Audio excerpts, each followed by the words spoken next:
প্রতারণার ডায়েরি লিখে শিক্ষিকার আত্মহত্যা, প্রতারক প্রেমিক শিক্ষকের গ্রেপ্তারের দাবিতে সহকর্মীদের মানববন্ধন। দর্শক, দেশের সংবাদে স্বাগত। শুনছিলেন শিরোনাম।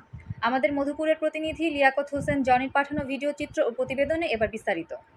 আপনাদের সাথে আছি আমি সিনথিয়া জামান।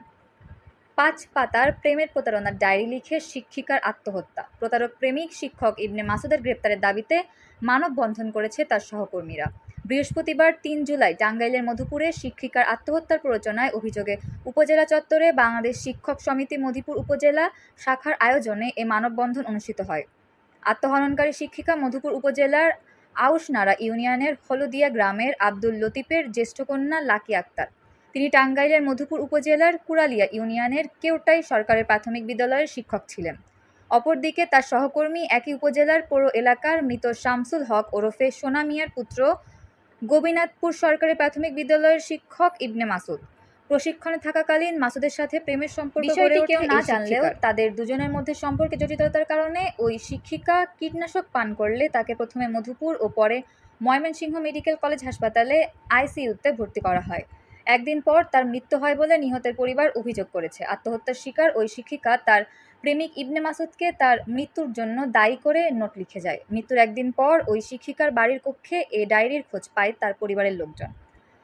মানববন্ধনে এ সময় বক্তব্য রাখেন বাংলাদেশ শিক্ষক সমিতির কেন্দ্রীয় কমিটির সাধারণ সম্পাদক খায়রুন নাহার লিপি, বাংলাদেশ শিক্ষক সমিতি টাঙ্গাইল জেলা শাখার সভাপতি মোজাহারুল ইসলাম, মধুপুর উপজেলা শাখার সাধারণ সম্পাদক সাইফুল ইসলাম, সাবেক সভাপতি আজিজুর রহমান, যুগ্ম সাধারণ সম্পাদক আবু সায়েম, সাংগঠনিক সম্পাদক আলিম আল রাজি, সহকারী শিক্ষক মিরাজুল ইসলাম প্রমুখ।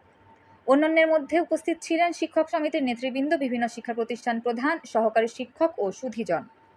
এদিকে তার নিজ কর্মস্থল কুড়ালিয়া ইউনিয়নের কেওটাই সরকারি প্রাথমিক বিদ্যালয়ে 1 জুলাই মঙ্গলবার সকালে আত্মহত্যার প্রচারণাকারী বিচার দাবিতে মানববন্ধন করেছে শিক্ষক, শিক্ষার্থী ও এলাকাবাসী।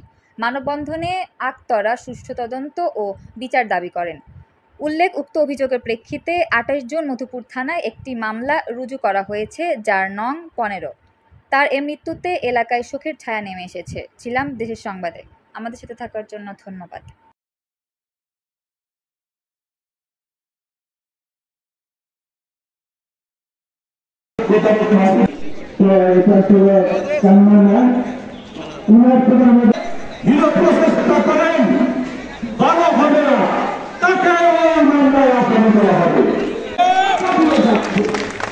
প্রতারক মাসুদের বিচার চাই, বিচার চাই, বিচার চাই।